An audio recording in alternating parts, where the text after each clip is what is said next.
سلام البنات، ان شاء الله كامل راكم بخير وصحتكم على خير. اليوم نبداو في الوصفات لشهر رمضان المبارك، ان شاء الله يدخل علينا بالصحه والهنا، وان شاء الله اللي عندها حاجه في قلبها يا ربي تتقضى.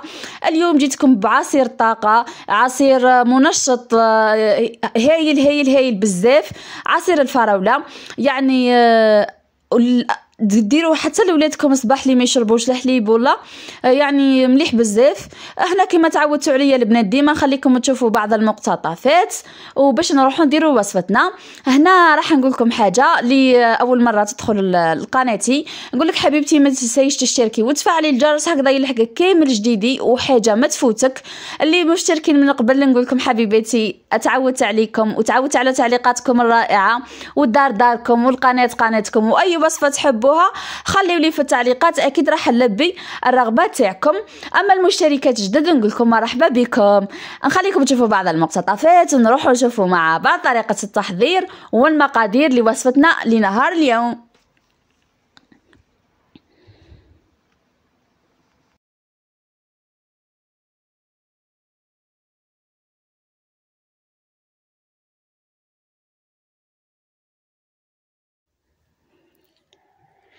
بسم الله على بركة الله. واش عندي هنا البنات؟ عندي كيلو تاع فراولة، وعندي سكر كيلة، وعندي 1 لتر حليب. الا هنا السكر يبقى اختياري.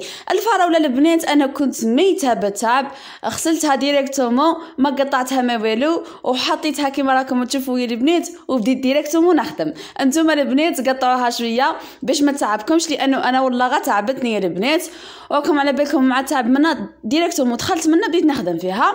شوفوا البنات لازم كيلو فراوله، كيلو نحطوا فيه 1 لتر حليب، ونبداو نميكسيو كما راكم تشوفوا. والسكر ثاني البنات حسب الحاجه، كل وحده كيفاش تحب السكر تاعها، كاين يحبوا حلو، كاين يحبوا ناقص حلاوه، كل وحده يعني تدير واش تحب هي يا البنات.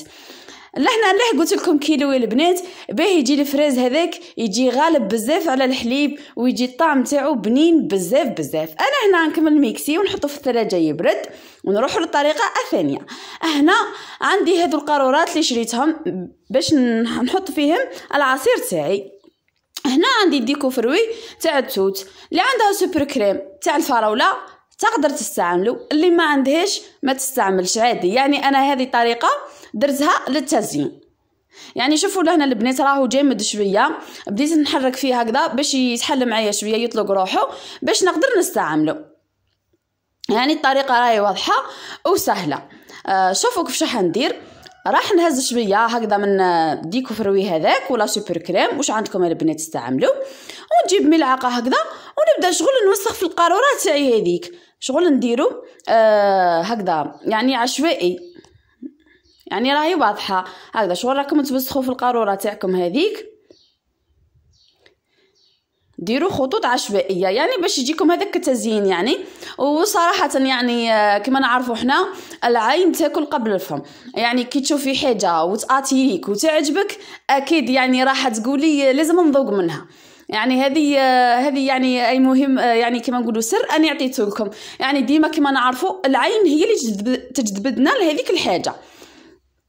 هنا نكملهم كامل بنفس الطريقه، يعني نهز هكذا الملعقه تاعي ونجيب القارورات تاعي اللي راح نحط فيهم، ونبدا هكذا ندير يعني عشوائيا. يعني شغل راني قلت لكم البنات نوسخ في القارورات تاعي، يعني راني نعاود ونشرح اكثر واكثر باش المبتدئات يدخلوا معنا في القناه يعني يفهموا اكثر. وان شاء الله يعني اللي ما تفهمش حاجه والله ادخلي لي في التعليقات، اكيد اني راح نرد عليكم كامل وما نخلي حتى وحده.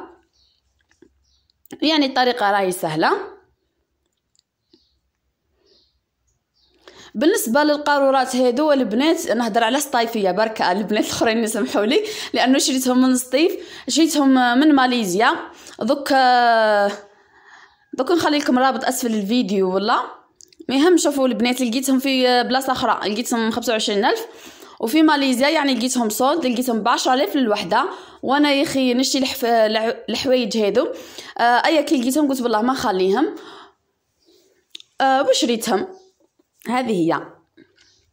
هنا بعد ما كملتهم كما راكم تشوفوا هكذا يا البنات درت يعني عشوائيا هذوك الخطوط كما راكم تشوفوا.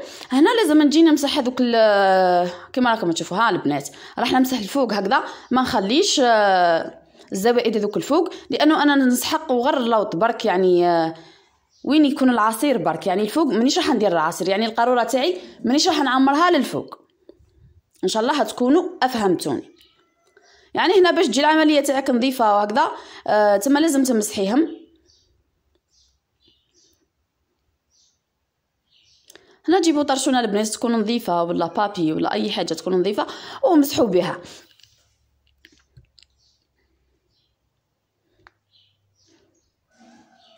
هنا بعد ما نمسحهم كامل اكيد البنات راح نجيب العصير تاعي من الثلاجه ونبدا اكيد راح نبدا نعمر فيهم.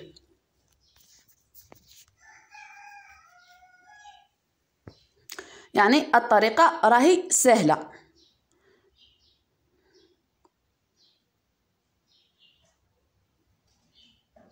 شوفوا البنات انا نعمرهم وين ما نعمرهمش كامل، نعمرهم غير شويه برك، يعني الفوق ما نكملش نعمر.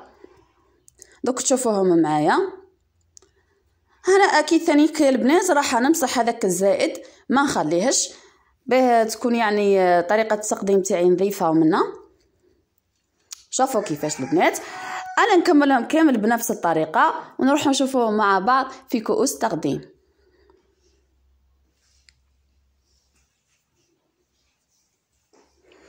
اذا كانت هذه وصفتنا لنهار اليوم، ان شاء الله تكون اعجبكم.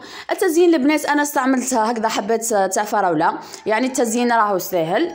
ان شاء الله يعني وصفتنا لنهار اليوم تنال اعجابكم. اذا عجبتكم حبيباتي ما تنساوش تخليوا لي جيم للفيديو وكومونتير محفز تقولوا لي واش رايكم. والله يا البنات عم بالكم التعليقات تاعكم كي نشوفها نفرح بزاف بزاف بزاف، وقريب يعني نحفظكم يعني لا يتابعوا فيا ويخليوا لي تعليقات المحفزه. واكيد يعني اللي يشوفوا الفيديو وما يخليوا لا تعليق لا جيم نقول لكم حبيباتي خليونا لشتا جيم برك، يعني صدقه جاريه، ومنها يطلع الفيديو والناس كامل تستفاد. والى الملتقى ان شاء الله. سلام.